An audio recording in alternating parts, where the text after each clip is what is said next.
자, 오늘 수업은 61페이지 조적조 파트 보도록 하겠습니다. 61페이지 조적조.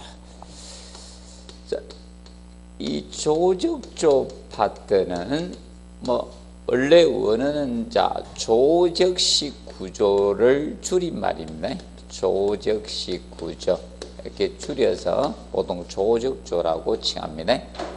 조자 짤조자 적은 쌀적입니다. 그래서 이런 조적식 구조라는 것은 여러분들이 보통 단독주택이나 이런 걸 생각하시면 됩니다. 단독주택이나 이런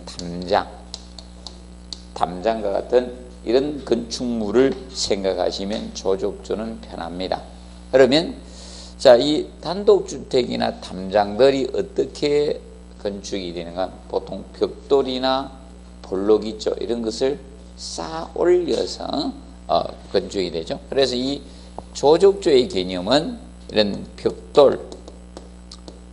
이 벽돌이나 이런 시멘트 볼록 같은 시멘트 볼록이나 이런 돌을 갖다가 이런 개체입니다. 이런 벽돌이나 시멘트 볼록 돌을 시멘트 모르타르라는 접착제입니다. 이 모르타르.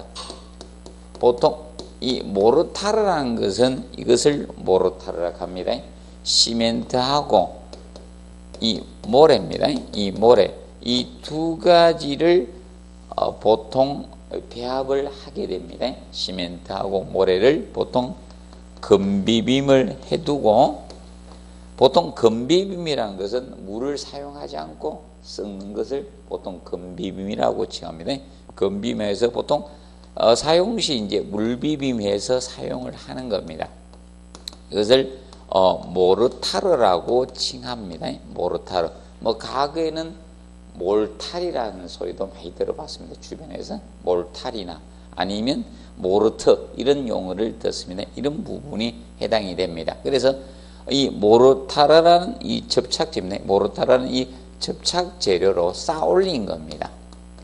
이 접착 재료로 쌓아 올린 구조가 바로 조적식 구조, 조적조 이렇게 칭합니다. 또는 조적 구조라고도 하고요. 보통 줄여서 쓸 때 보통 조적조 이렇게 많이 사용을 하고 있습니다. 교수님들. 그래서 지문을 낼 때 긴 것보다는 짧은 것을 선호하는 경향이 높기 때문에 그래서 조적조라고 보통 칭한다는 거 간단히 알아두시기 바랍니다. 자, 그러면 이 조적식 구조에는 세 가지 구조로 나누어집니다. 그래서 첫째, 거기 보시면 61페이지 보면 벽돌 구조의 개념이 나오죠. 벽돌. 이 벽돌 구조의 개념이 있고, 그 다음에 이제 블록 구조, 시멘트 블록 구조하고 돌 구조, 크게 이 세 파트에 해당이 됩니다. 돌. 그럼 여러분들 성벽 쌓을 때 돌 아닙니까? 이런 돌 구조. 그래서 이제 블록 구조, 이제 벽돌 구조 이 세 가지로 나누어지는데 시험 문제 배분은 이겁니다. 조적 구조는 보통 하나에서 두 문제 전후가 많이 출제가 됩니다. 하나에서 두 문제. 그래서 보통 두 문제의 경향이 높고요. 간혹 가다가 한 문제가 나올 때가 있습니다. 보통 한 문제가 배분되면 벽돌 구조로 보통 갑니다. 자, 왜 그런가 하면 아파트에 여러분들이 철근 콘크리트만 사용되는 것이 아니라 벽돌이 사용이 되고 있습니다. 그래서 벽돌이 안 보이던데 이런 분들 많죠. 쉽게 이 부분이 벽돌이라 보시면 됩니다. 지하 주차장이 철근 콘크리트 벽체로 올라왔는데 지하 주차장 보시면 주차할 때 벽과 벽 사이에 주차를 하시죠. 네, 그러면 지하 주차장에 있던 벽이 그대로 올라온 것은 전부 다 철근 콘크리트 벽이고요. 나머지 부분에 벽이 처해지는데 벽돌로 쌓여진다라고 보시면 되는 겁니다. 그 나머지 부분이. 그러면 상부에는 벽이 있었는데 하부에 지하 주차장에 가는 벽이 없죠. 그런 벽은 벽돌로 우리가 쌓여진다라고 보시면 됩니다.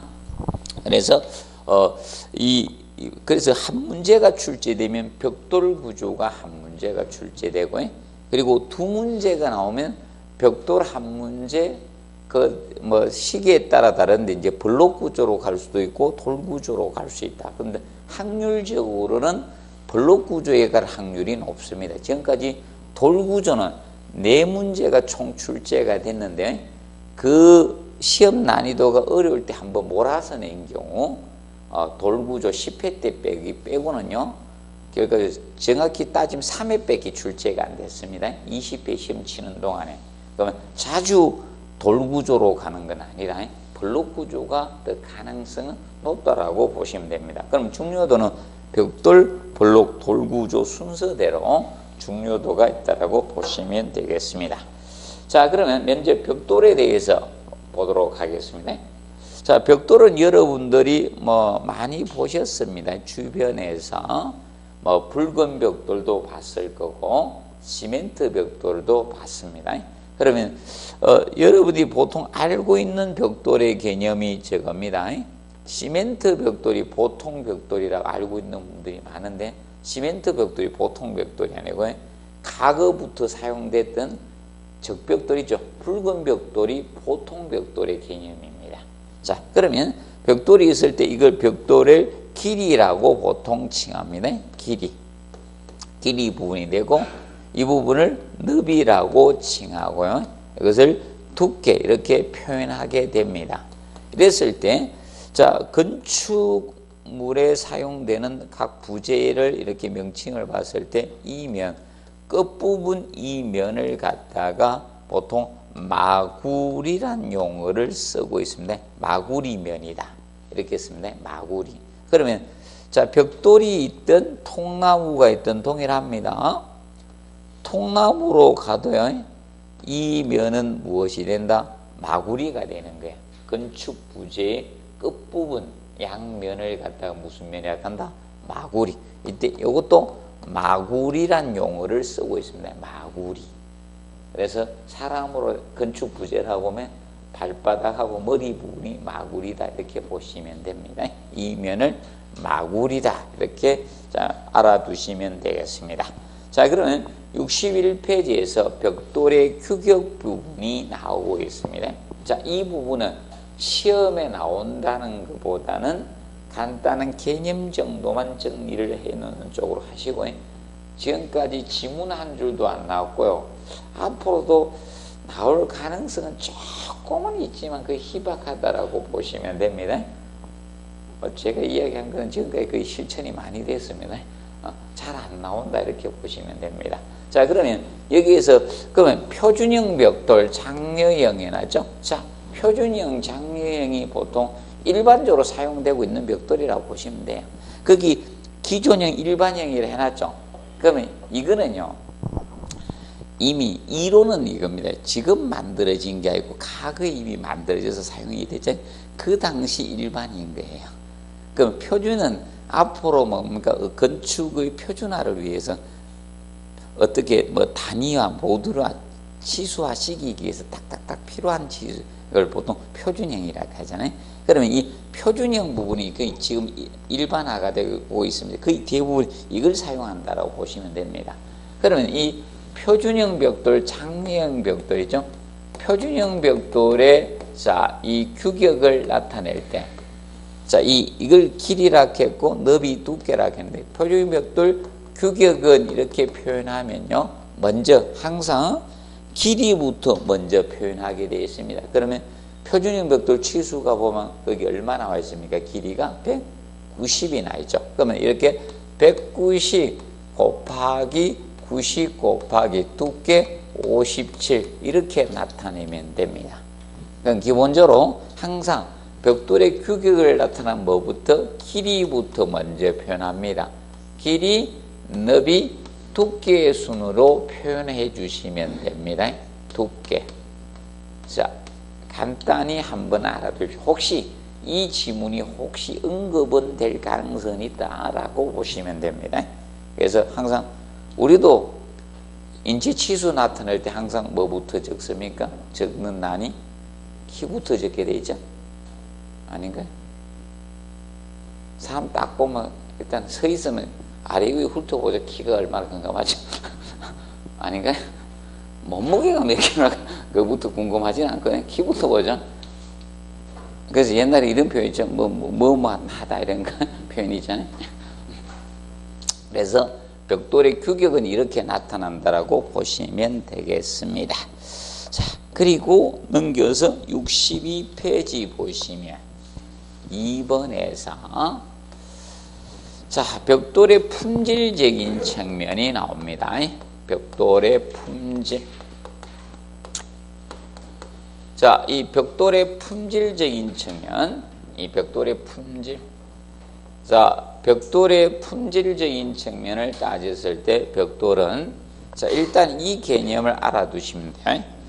자, 벽돌은 일반적으로 뭐가 중요하느냐 이걸 기억하시면 돼요. 자, 벽돌은 여러분들 주의해서 자 보십시오. 자, 어떤 부재의 사용이 되는가 이걸 보시면 돼요. 벽돌은 벽을 쌓을 때 사용이 됩니까?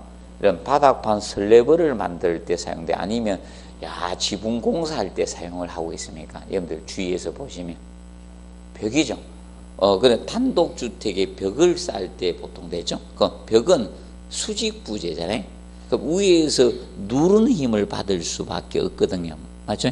벽돌은 위에서 누르는 무게 힘을 받을 수밖에 없습니다. 그래서 이 벽돌은 그 누르는 힘에 견디는 강도를 압축 강도라고 합니다. 그래서 벽돌의 강도는 압축 강도가 중요해요. 이 압축 강도가 중요할 수밖에 없죠. 이 압축 강도를 중요하게 여길 수 있어요. 그래서 이제 보통 이렇게 있을 때 이렇게 누르는 힘, 이렇게 누르는 힘을 우리가 압축력이라고 하죠. 이 누르는 힘을 압축력. 그럼 이 압축력에 견디는 강도가 바로 압축 강도입니다. 그래서 이 압축 강도를 중요하게 여길 수밖에 없습니다.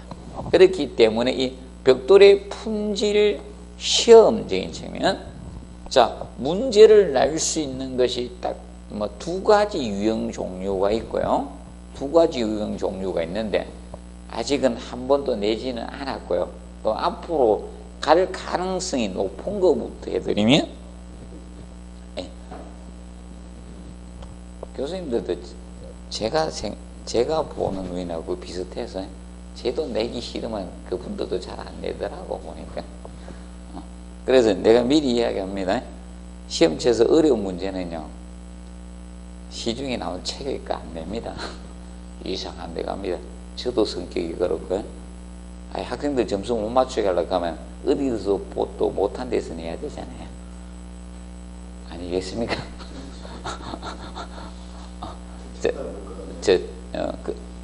모르겠습니다. 저는 바뀌어가지고요. 학생들 그렇게 애는 안 먹이는 주의입니다. 저도 젊었을 때는 애를 많이 먹이는 주의였는데 학생들 전부 다 40점 못 넣게 만들고 막 이런 주의였었습니다.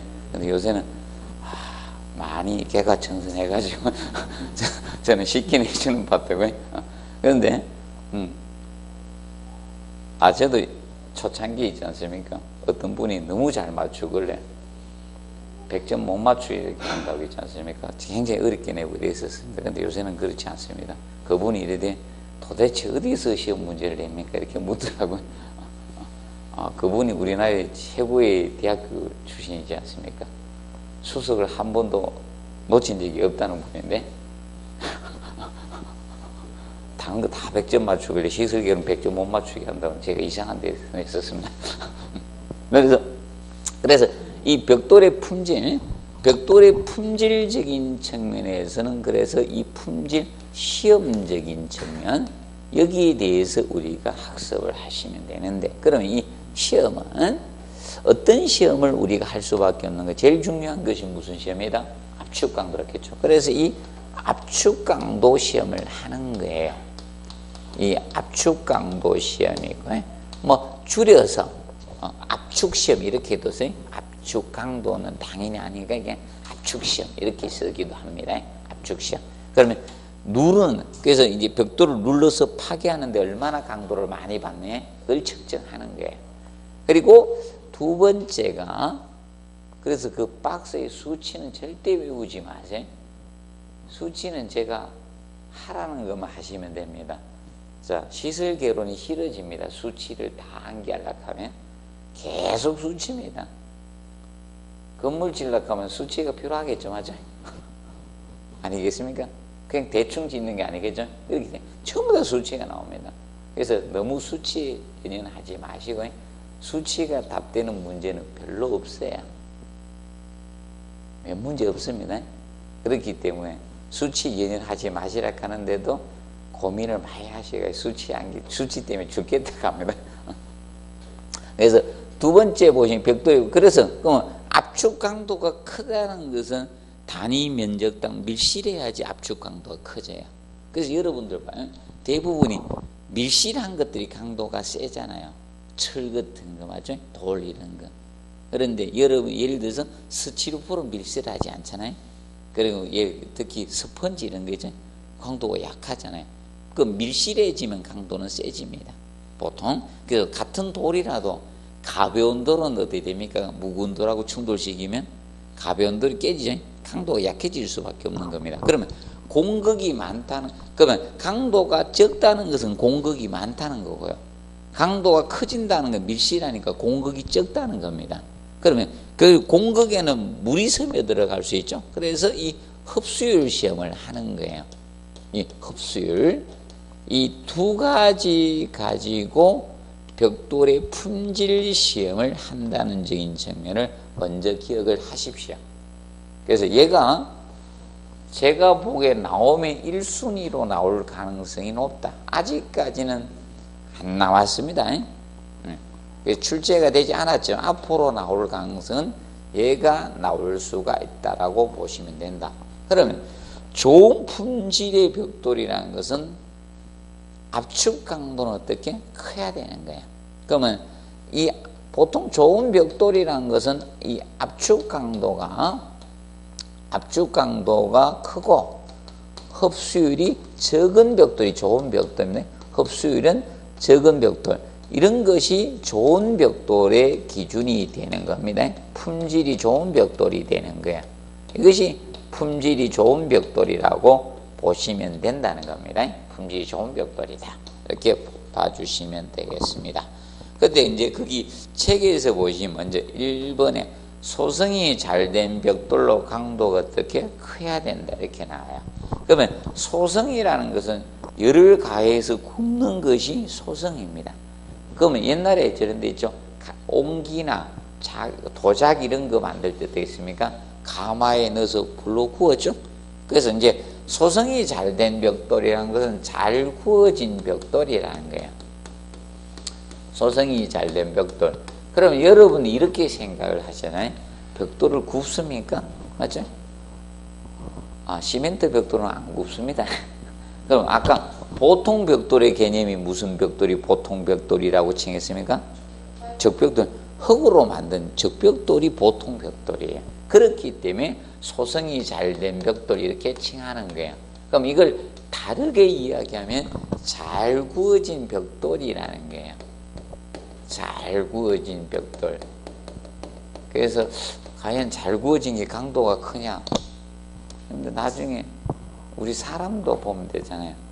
누가 저 육상에서 있죠. 마라톤이든 100m이든 누가 제일 빨리 들어오는가 보세요. 잘 구워진 사람들이 들어옵니까? 덜 구워진 사람들이 1등으로 들어와요? 네, 그래 보시면 돼요. 맞아요. 마라톤 봐요. 그때 항영조 있죠? 선수는 재수 좋았죠. 지금 보면요, 누가 다 배 들어와요. 잘 구워진 사람들이 제일 잘 들어오죠. 그래서 나중에 잘 생각이 안 들면 이렇게 보시면 됩니다. 그래서 나중에 철근도요, 철근 끝부분에 색깔을 칠해놨어요. 나중에 보시면. 그러면 고강도 되는 철근이 항색 붙은데요. 가장 강도가 높은 철근이요. 끝에 보면 무슨 색깔 칠했는가? 예, 아시네요. 그렇게 공부하면 이해가 쉬워요. 막 외우기 힘들면요. 뭐 편법을 써야죠, 맞죠? 그래서 자, 이 잘 구워진 벽돌이 좋은 벽돌의 개념이 된다. 이렇게 보시면 되겠습니다. 자, 그리고 밑에 보시면 창고 해놨죠. 창고 보시면 자, 조적 벽체의 강도에 영향을 주는 요소, 뭐 일반 이론적인은 잘 나타나지만 별도로 이렇게 수업을 해드린 건데 이건 시험에 나왔고요. 그러면 이 벽돌 벽체의 강도입니다. 자, 이 벽돌 벽체. 자, 그래서 이거는 뭐 기출이 되었습니다. 그래서 종합 문제 지문 나온다 보시면 되네. 그래서 벽체의 강도, 강도에 영향을 주는 요소, 벽체의 강도. 벽체의 강도에 영향을 주는 요소는 어떤 요소들이 있느냐? 거기 1번에 보시면 벽돌의 개체 강도 나오죠. 자, 그거죠. 벽돌의 강도라는 겁니다. 자, 벽돌의 강도가 영향을 주는데, 그럼 아까 벽돌의 강도는 무슨 강도라 했습니까? 압축 강도입니다. 그래서 이 압축 강도가 영향을 준다는 거예요. 그러면 다른 강도가 나오면 틀린 거예요. 얘는 압축 강도가 중요합니다. 그러면 다른 강도들은 굉장히 약해요. 예를 들어서 그래서 있는데 벽돌을 이렇게 격파하는 거 보신 분 아무도 없어요. 땅바닥에 놓고 격파하는 사람들은 훈련한 분들이죠. 단련시켜 가지고 있죠. 이거 엄청 단련시키죠. 그러니까 한 번씩 나오잖아요. 저기 돌 깨고 솥뚜껑 깨고 이런 사람들만 그 사람들한테 맞으면 어떨까요? 돌에 맞는 거죠. 그분들 굉장히 단련시킨 거예요. 단단하게. 보통 분들 이렇게 못 절단해요. 그래서 보통 어떻게 합니까? 이렇게 하잖아요. 이 벽돌을 이렇게 받쳐 최대한 멀리 받쳐야 됩니다. 그러면 공간이 뜨니까 여기서 체중으로 눌려버리면 이게 휘어거든요. 휘면서 탁 파괴되는 거예요.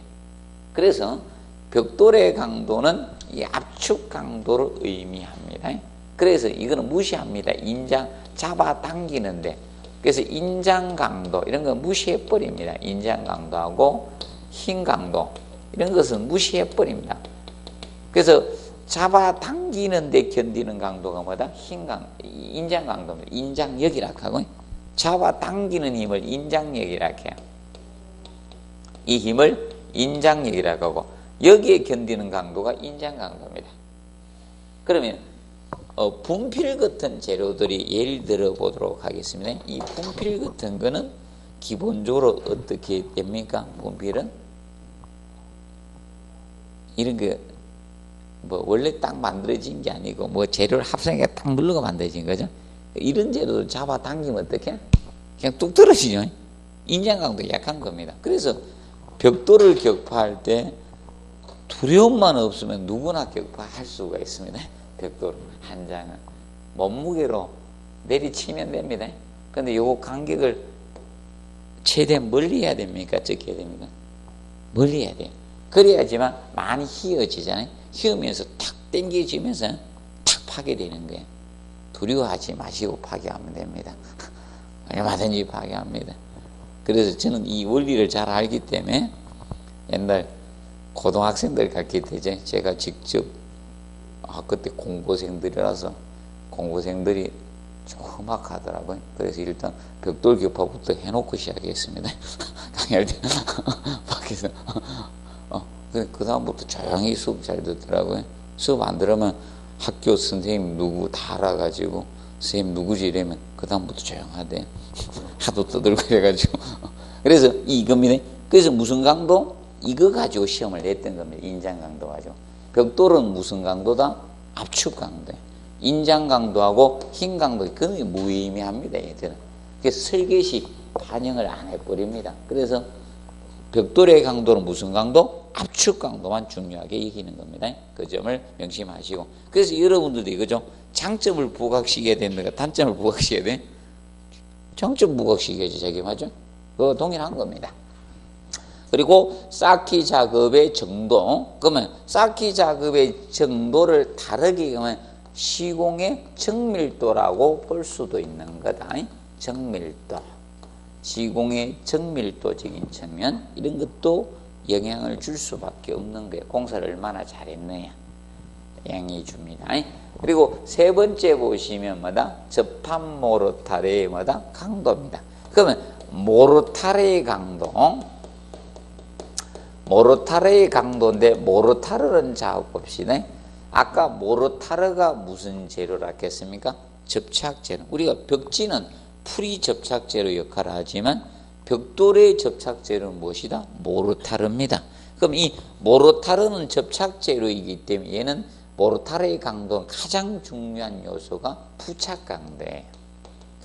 얘는 접착재료니까 부착 강도 또는 접착 강도라고 이야기할 수도 있다.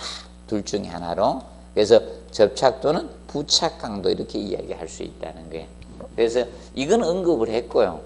벽돌의 강도가 뭐야? 이 측면 언급했고 아직 모르타르의 강도는 아직 시험에 안 나왔어요. 모르타르의 강도가 가장 중요한 요소는 무엇이다? 부착 강도, 접착 강도가 가장 중요한 요소입니다.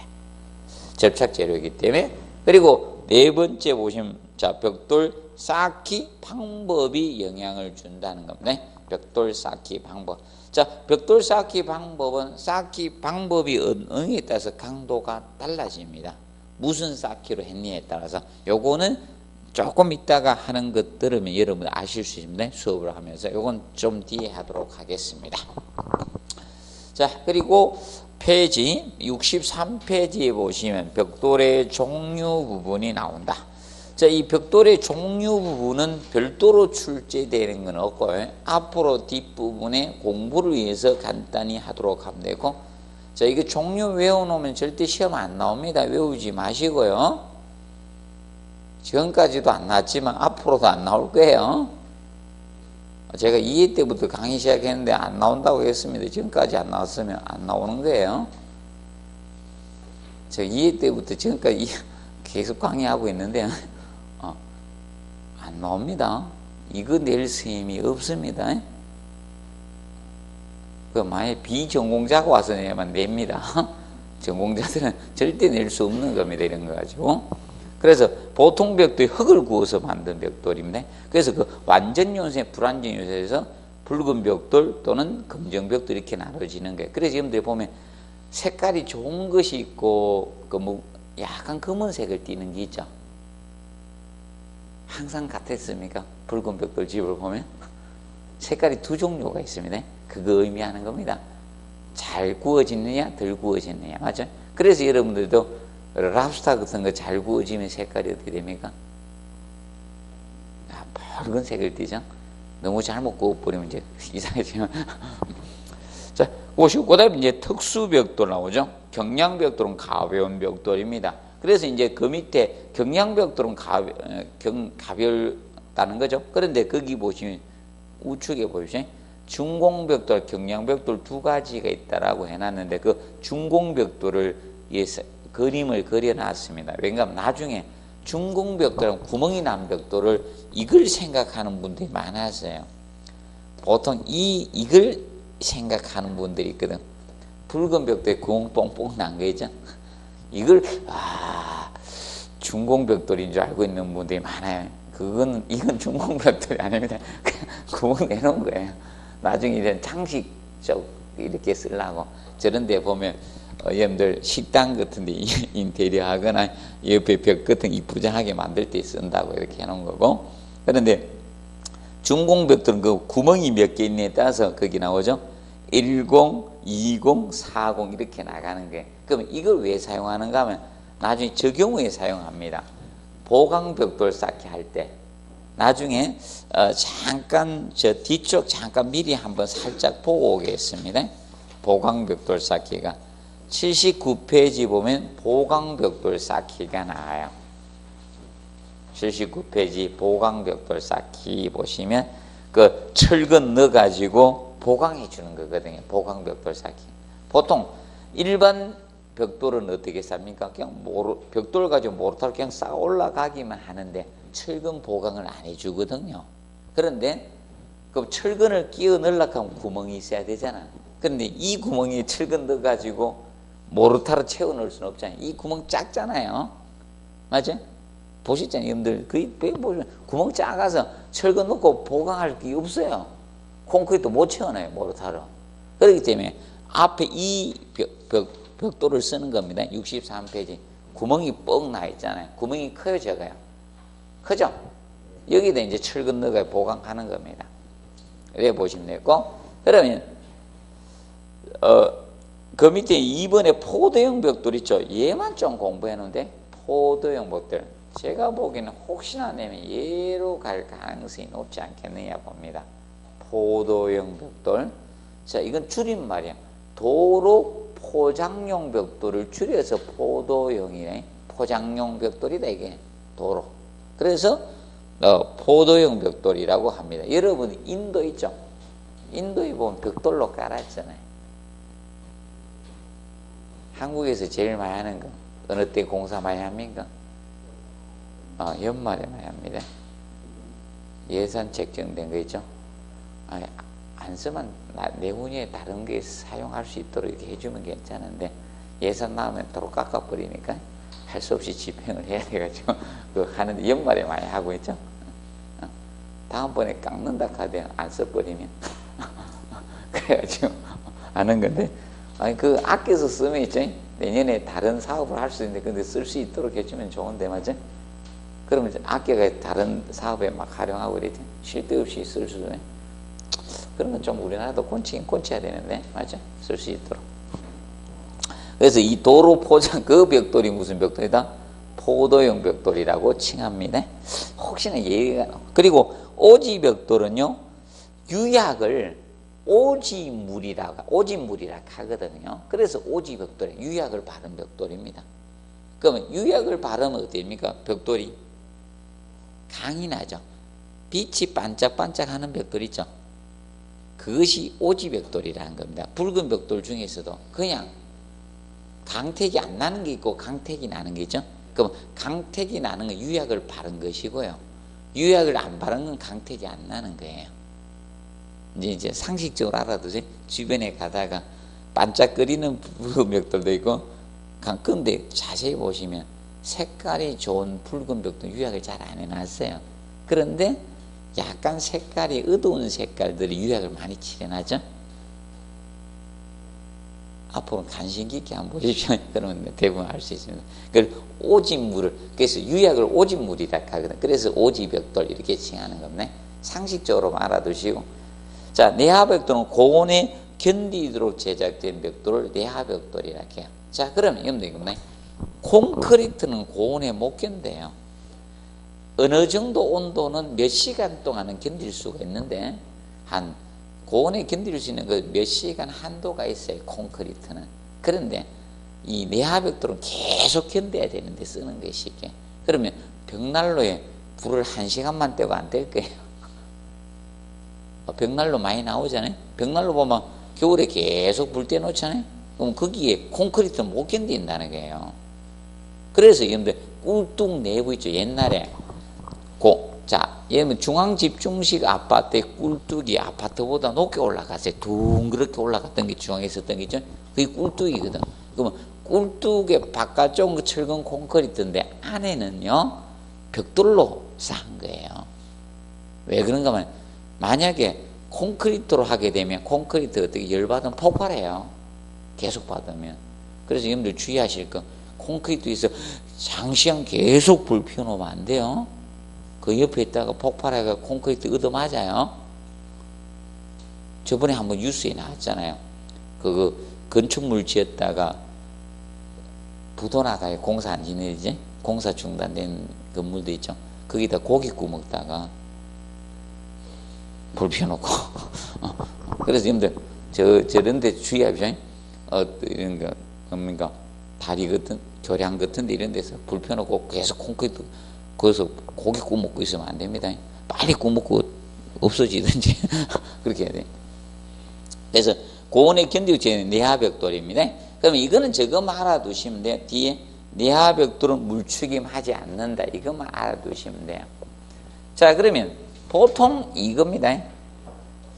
자 접착 재료가 이 시멘트 모르타르 시멘트를 가지고선 이 시멘트 모르타르 있죠. 시멘트 모르타르는 시멘트는요 물하고 무엇이다?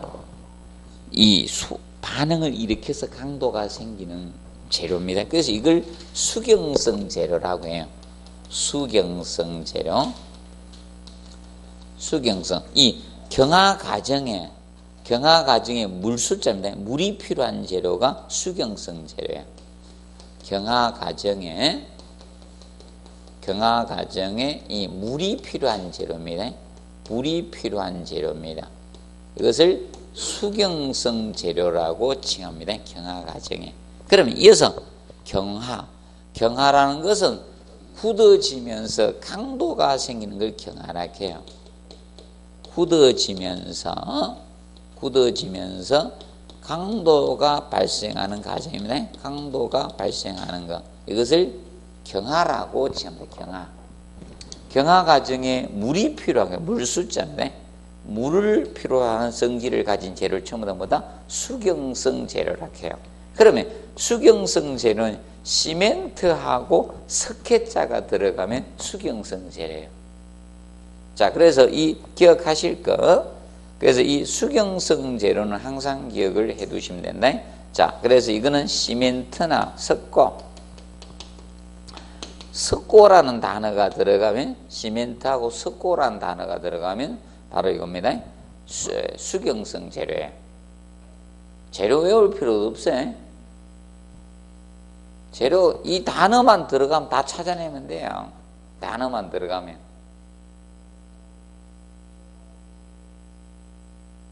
다 배워가지고 언제 다 고를래요? 그럼 못 고릅니다. 그래서 단어만 딱 보면 돼. 시멘트하고 석고는 물하고 반응이 이렇게 굳어집니다.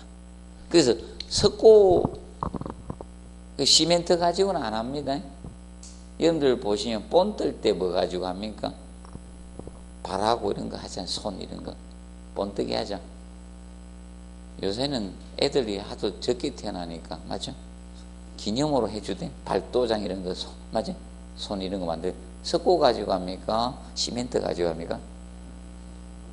시멘트는 몸에 나빠서 못 쓰고, 시멘트 이렇게 하고 있으면 발진 생겨요. 그래서 친환경이 아닌 거예요. 시멘트 제발 친환경 아니에요. 친환경 아파트가 콘크리트 지은 아파트가 친환경 아파트래. 될 수가 없어요.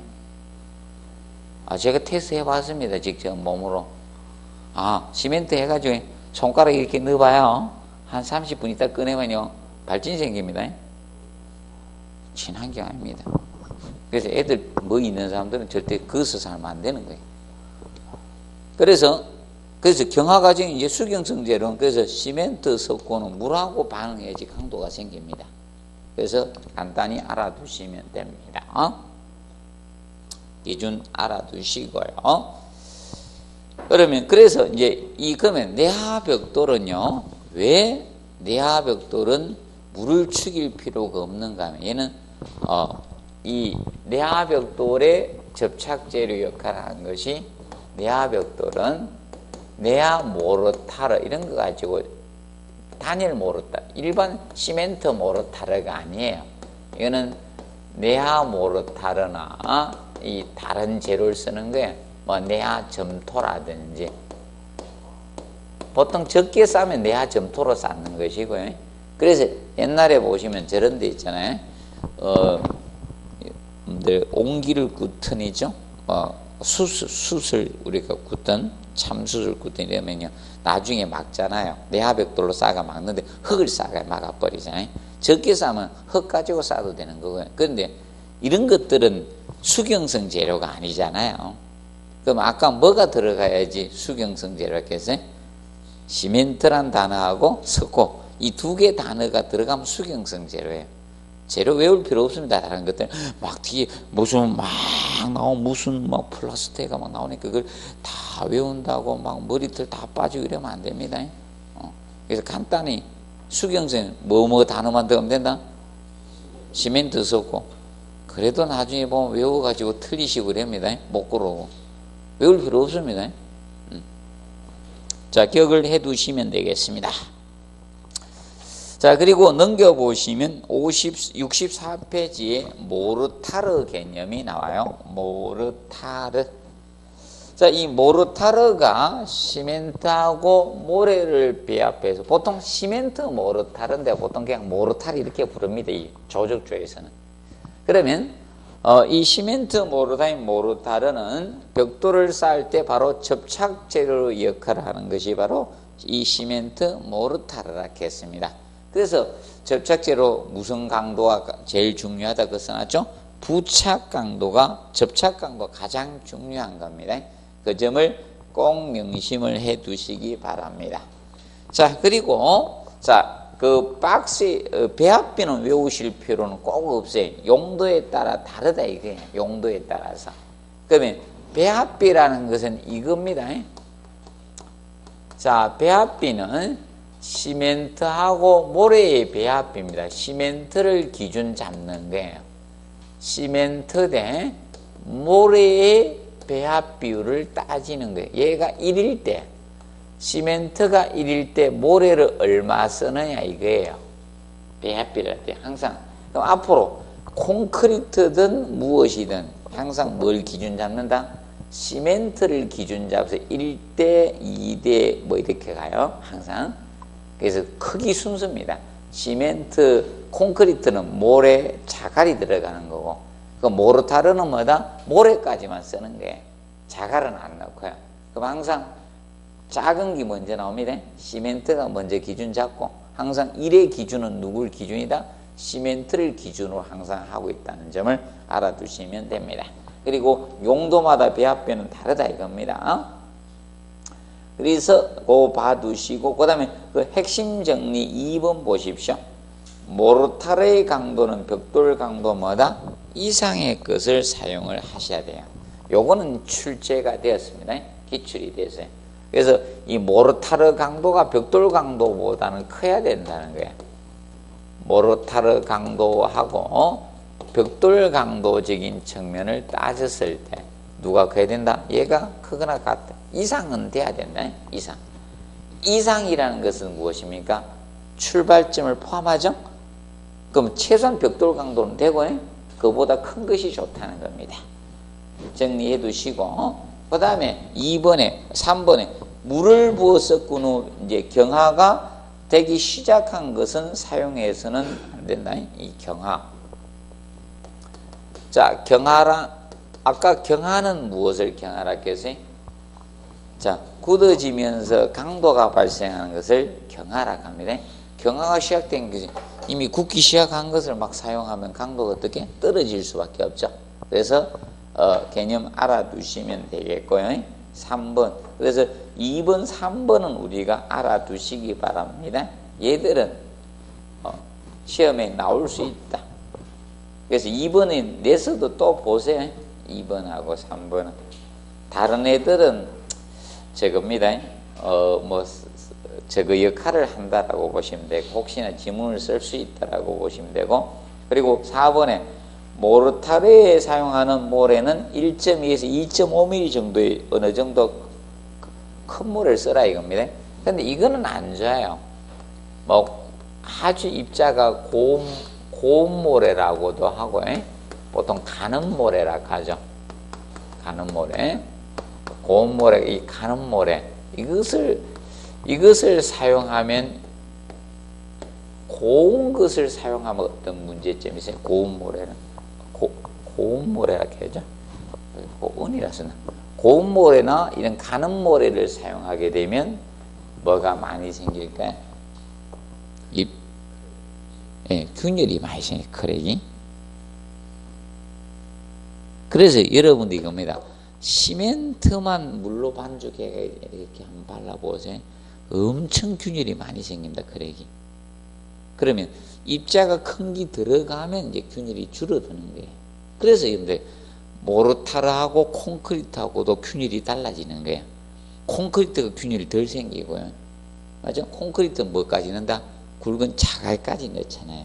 그래서 들려지는 겁니다. 그래서 고운 모래를 사용을 하게 되면 균열의 원인이 되는 거예요. 균열의 원인이 됩니다. 그래서 고운 모래는 사용이 안 좋다는 겁니다. 어느 정도 굵기가 있는 모래를 사용하라 이겁니다. 그래서 여러분들 보십시오. 공사장에 사용한 모래를 사오시잖아요. 맞죠? 여러분들이 마음대로 골재 채취해가 집치면 안 돼요. 또 팔아먹으면 안 돼요. 아, 저 모래 산다고 나도 모래 장사나 해야 되겠다고 강가에서 모래 보고 팔면 안 돼요. 골재 채취권 있어요. 허가 받아서 해야 돼요. 자, 그러면 고온 모래를 사용하는 균열의 원인이 됩니다. 그러면 사용이 좋다는 게 나쁘다는 게 나쁘다는 겁니다. 그래서 입자 크기 어느 정도 있는 것을 사용해야 됩니다. 크기가. 그 정도만 간단히 기억을 해 두시면 되겠습니다. 자, 그리고 64 하단에 줄눈이 나와요. 줄눈. 자, 줄눈은 이거는 재료와 재료 사이입니다. 쉽게 하면 원래 개념은 재료와 재료 사이가 다 줄눈이 돼요. 재료와 재료 사이가 다 줄눈입니다. 그리고 벽돌 구조에서는 뭐다? 벽돌과 벽돌 사이에 모르타르가 있죠. 그것이 뭐 된다? 줄눈이 됩니다. 자, 기억하시고 재료와 재료 사이가 줄눈입니다. 그럼 줄눈은 거기 보시면 제가 너비는 기준 가로 세로 표준이 얼마다? 10mm가 표준이에요. 줄눈의 표준은 10mm입니다. 1cm다 이거죠. 이게 표준이에요. 벽돌이든 블록이든 똑같아요. 벽돌, 이 블록 다 표준이 10mm가 표준이 됩니다. 그러면 조건이 주어진 경우만 달라져요. 그래서 거기 해놨죠. 내하 벽돌은 특기시 방세에서 따르나 6mm. 그래서 보통 내하 벽돌은 6mm가 되는 거예요. 내하 벽돌이 주어지면 6mm고 안 주어지면 얼마다? 10mm가 표준이라는 거예요. 10mm가 1cm가. 그래서 여러분들 벽돌 쌓을 때 있죠? 거기 얼마만큼? 1cm만큼 모르타르가 들어간다. 꼭 1cm가 되라는 부분은 없고 표준이라는 거고요. 자, 그리고 막힌 줄눈하고 통줄눈은 옆에 그림을 잠시 보십시오. 그림을 보시면 현재 그 그림을 통해 보면 여러분들이 이거죠.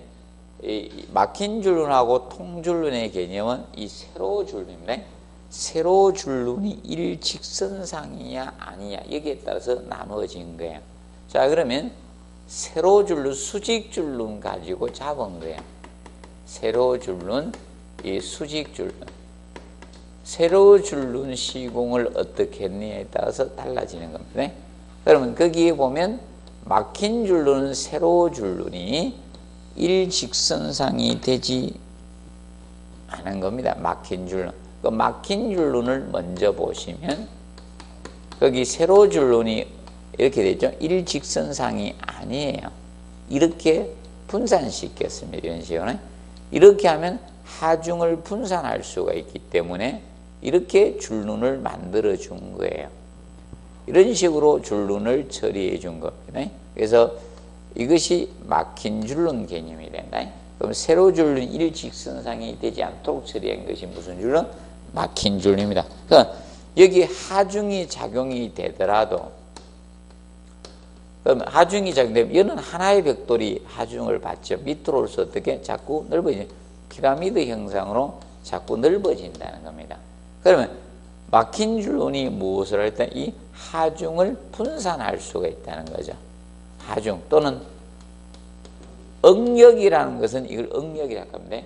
그 부재 내부에 생기는 힘을 응력이라고 해요. 이것은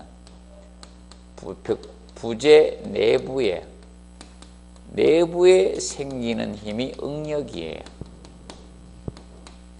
부재 내부에 생기는 힘을 응력이라고 해요. 응력. 자, 그러면 쉽게 겁니다. 여기에서 벽돌에 하중이 작용되면요, 벽돌 내부로 보면 뭐다? 응력이 생긴다는 거예요. 그래서 하중 분산 또는 응력 분산 이렇게 써도 되는 거예요. 명심하세요. 하중 분산이라고 써도 되고 응력 분산 이렇게 해도 됩니다. 왜? 자, 하나가 받는 게 아니고 이 밑에서 몇 개가 받나요? 2개가 받아주죠. 2개가 받아주지 않습니까? 분산을 할 수 있죠. 이 밑에 3개가 받아주고. 그래서 여러분들 인간 피라미드 쌓기 할 때, 탑 쌓기 할 때 밑에 사람이 많아요? 위에 사람이 많아져야 됩니까? 위에 가서 많아지면 난리 나죠. 밑에 많이 할 거 자꾸 줄어들어야 되죠. 제일 위에는 한 명만 딱 올라가잖아요.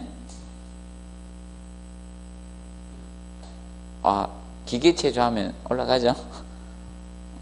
그래서 저는 항상 위에 올라가고 무서워 죽는 줄 알았습니다. 제가 국민학교 때 제일 작은 건 아니고요.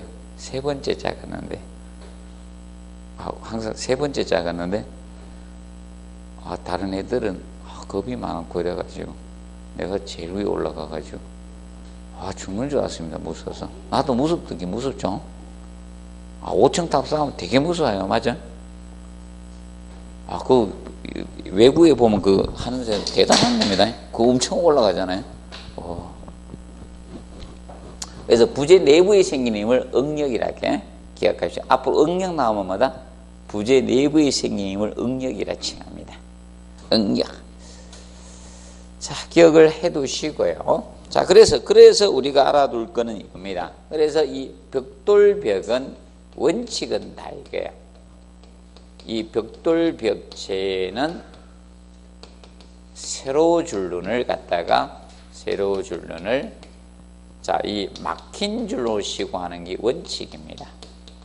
막힌 줄눈으로 시공하는 거, 이것이 원칙이에요. 조건 안 주어지면. 이 기본적인 원칙 개념이 됩니다. 막힌 줄눈, 하중분산, 응력분산에서 벽돌벽체는 세로줄눈을 막힌 줄눈으로 시공하는 것이 원칙입니다. 하중분산을 해야 되기 때문에 기억을 해 두시고요. 그 다음에 통줄눈은, 자, 거기 통줄눈은 보시면 어떻게 되십니까? 세로줄눈이 어떻게 일직선상입니다. 수직줄눈을 일직선상으로 처리를 해 줬습니다. 이렇게 일직선상. 그러면 하중 뭐가 생긴다? 집중현상이 생기는 겁니다. 하중을 분산할 수가 없다는 거예요. 자, 이 통줄눈. 그러면 통줄눈은 그래서 하중을 받는 벽체는 거의 안 합니다.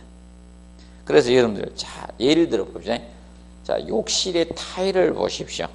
벽에 타일을 보면 타일이 일직선상으로 되어 있습니까? 이렇게 되어 있습니까? 이렇게 되죠? 이렇게 되면요, 화장실에 앉아가지고 느끼는 감각도 틀려요. 어떤 사람들은 여기 이거 해놓으면 또 사다리 탄다고 왔다 갔다 하다가 시간 오래 걸리고 푹 뚫으라고 통줄로 해놨습니다. 그리고 가그 타일은 화장실 타일 좀 작았는데 요새 와서 자꾸 대형화되고 있죠. 마음을 편안하게, 화장실이 편안해야 된다는 거예요. 작은 타일 보는 거하고 큰 타일 보는 거 심리적인 게 틀려지거든요. 그래서 그 심리까지 배려해서 설계를 하는 거예요. 아니, 나중에 해봐요. 막 모자이크 타일 해놓은 데 가서 앉아가 넣어봐요. 불안해져요. 그래서 기억을 해 두시고, 그럼 통줄로는 치장할 때 이럴 때 많이 한다, 이렇게 보시면 됩니다. 그리고 그 65페이지 치장줄로 나오죠. 자, 치장줄로는 그 나오죠. 벽돌벽면 의장적 효과를 체크하죠. 의장적 효과를 위한 줄로입니다. 보기 좋게 한다는 거예요. 그러면 치장은 쉽게 이래 봅니다. 여러분들도 보이는데 치장을 합니까? 안 보이는데 치장을 많이 합니까? 보이는 곳 치장하잖아. 맞죠? 그래서 이사 갈 때 되면요, 와, 장롱도 이런 데 있죠. 엄청 더럽죠? 엄청 나옵니다. 맞죠? 보이는 데만 계속 쓸고 닦았어요. 그러면 줄눈도, 재료와 재료 사이가 줄눈인데, 보이는 줄눈이라는 게 쉽게. 눈에 보이는 줄눈이 무슨 줄눈? 치장 줄눈입니다. 그러면 예를 들어서 타일과 타일 사이도 눈에 보입니까? 안 보입니까? 보이죠? 그럼 그게 무슨 줄눈? 치장 줄눈이에요. 보이는 줄눈이. 눈에. 의장적 효과입니다. 그래서 얘는, 그래서 2번 알아두시면 됩니다. 치장줄을 바를 경우 줄눈 모로타 굳기 전에 줄눈 파기를 해야 됩니다. 자, 그러면 이 개념은 무엇인가? 바로 이거예요. 벽돌을 이렇게 쌓았어요.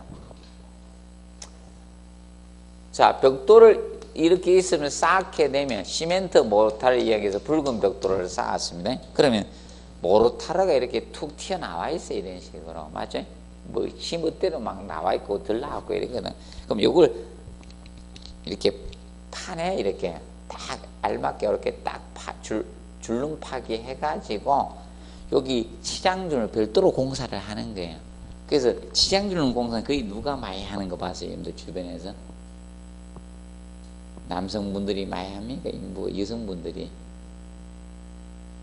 안 보셨어요? 한 번도? 저는 궁금해가지고 물어도 봤는데 여성분들이 많이 하잖아요. 안 봤나 보네. 그래서 저는 왜 여성분들 씁니까? 물어보니까 섬세한 거 여성이 좀 잘한다 카대. 두 가지 이유에서 한대요. 섬세한 거고 여성분들이 좀 잘하고 힘쓰는 건 남성분이 많이 하고 그다음에 저기죠. 여성분들 인건비가 좀 싸답니다. 인건비를 약간 차이 있는가 보네. 자, 그래서 이렇게 될 때 여기 이제 줄눈 공사를 이렇게 새로 하는 거예요. 그럼 파내고 새로 하는 겁니다. 치장줄눈. 그래서 거기 보면 줄눈 파기 시기가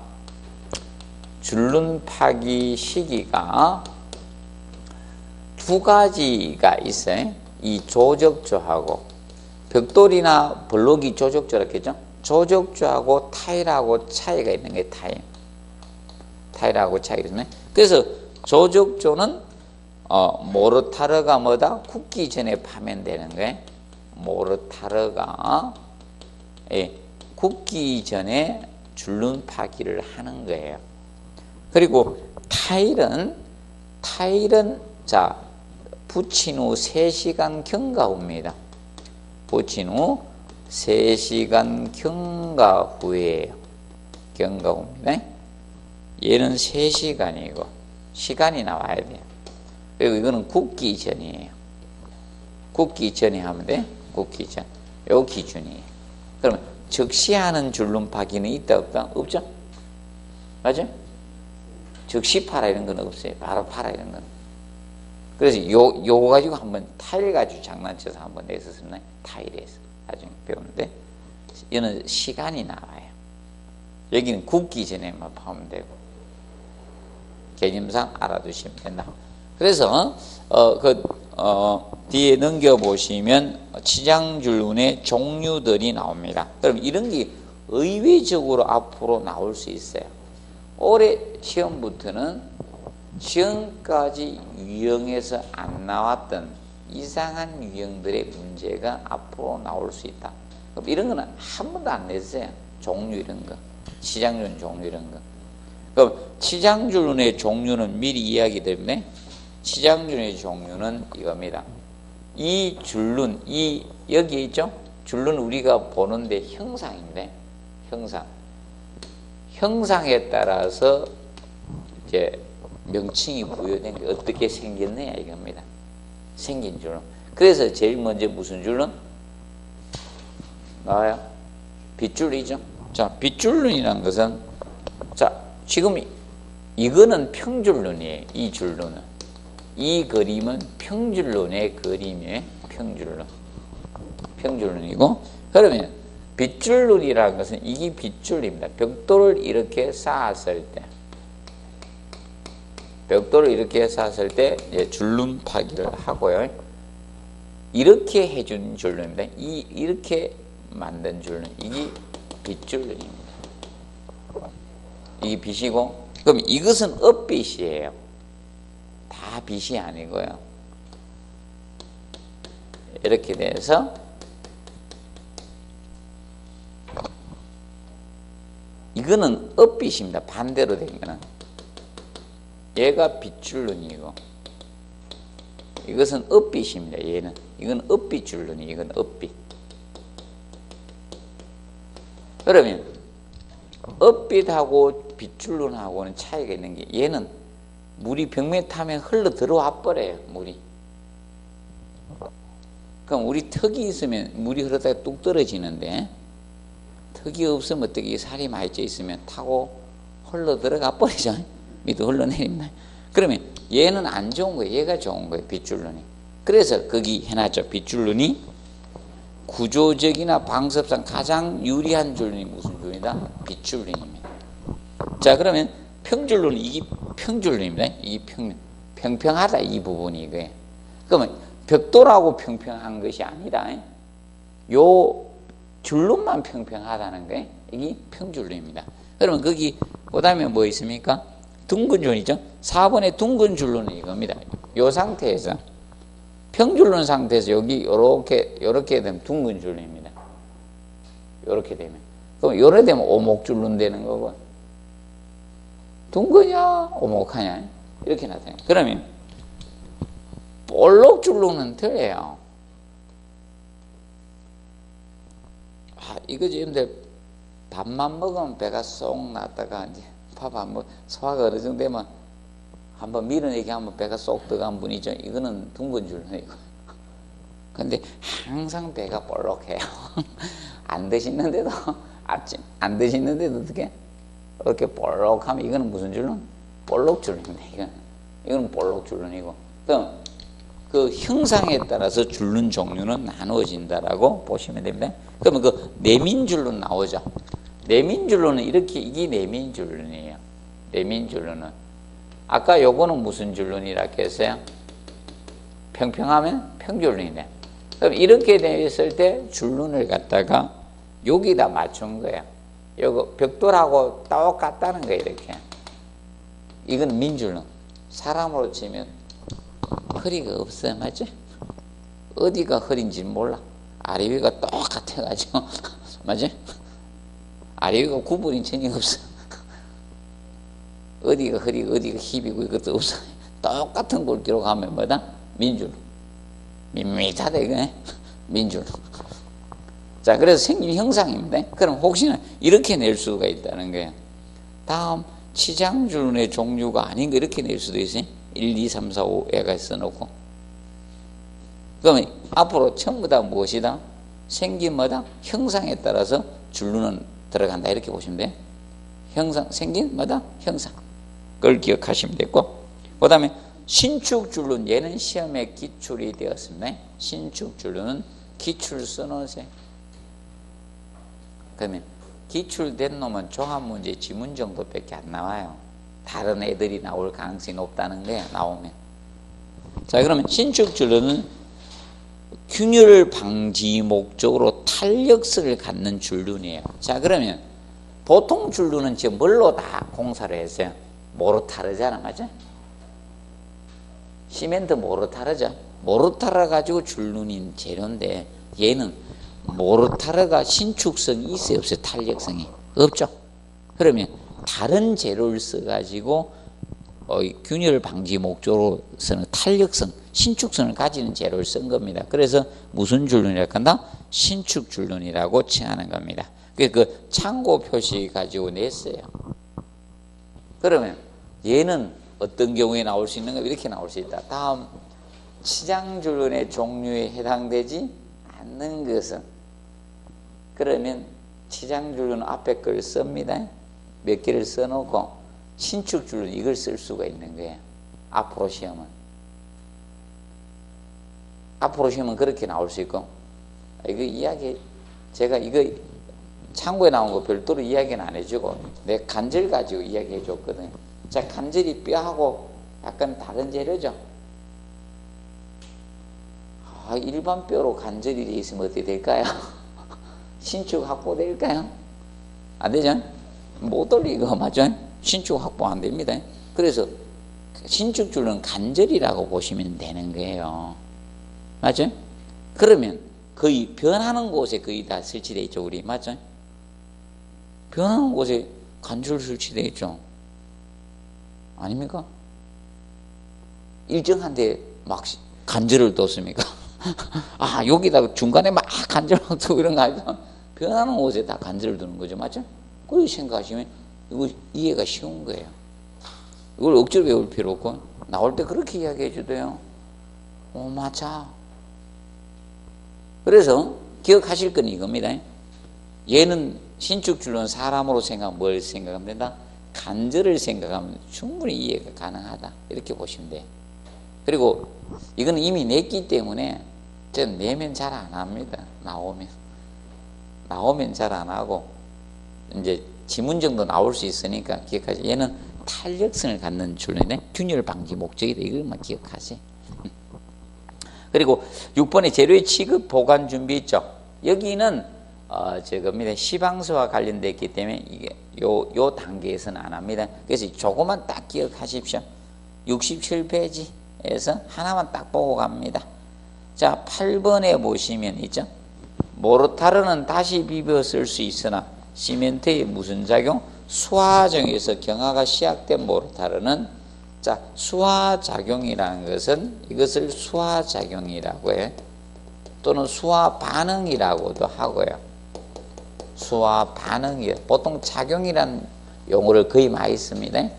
시멘트하고 물과 화학 반응이에요. 시멘트하고 물하고 이 반응을 우리가 이 반응을 뭐라 한다? 수화작용이라고 해요. 수화작용. 그러면 물하고 시멘트하고 반응해서 이제 굳어지면서 강도가 생기는 거예요. 그럼 이때 수화작용에 동반되는 열을 수화열이라고 해. 동반되는 열이 발생되는 열이 뭐라 한다? 수화열이라고 해요. 그래서 제가 농담삼아 이야기했는데 혹시 노숙할 일이 있으면요 콘크리트 치는데 잘 봐두세요. 그런데 어느 걸 잘 봐야 되는가 하면 어디가 아침에 초반에 쳤는 걸 잘 보세요. 일정 시간이 지나야지 열이 생겨요. 다 치자마자 바로 열 생기는 거 없어요. 일정 시간이 경과해야 돼요. 그래서 아침에 천 데를 잘 봐놓으세요. 맞지? 그 이제 어두워지면 가서 여러분들이 주무셔야 될 거 아닙니까? 열 생겨요. 미치고한 게 괜찮아요. 아니, 농담 아니고 실제입니다. 자, 그래서 수화열이 발생을 합니다. 그렇기 때문에 경화는 아까 이야기했죠. 굳어지면서 뭐다? 강도가 생기는 게 경화라고 했죠.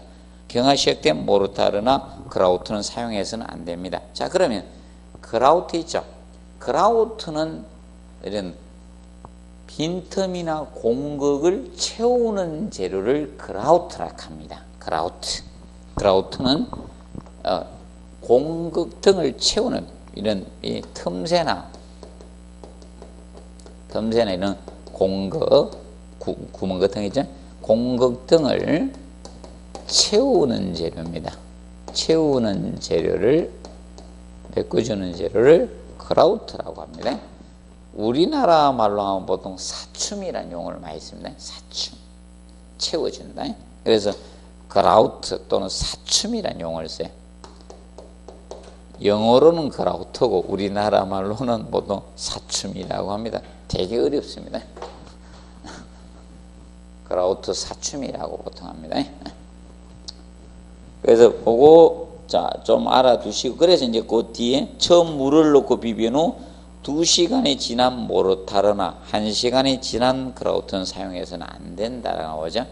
그거만 잘 기억하세요. 모르타르는 몇 시간? 2시간. 그라우트는 1시간을 기준 잡고 있어요. 그라우트는 1시간. 2시간, 1시간 있죠? 요거는 앞으로 나올 수 있는 것입니다. 요 2시간, 1시간. 한번 정리해 놓으시고, 그 다음 벽돌 쌓기법부터는 잠깐 휴식하고 하도록 하겠습니다.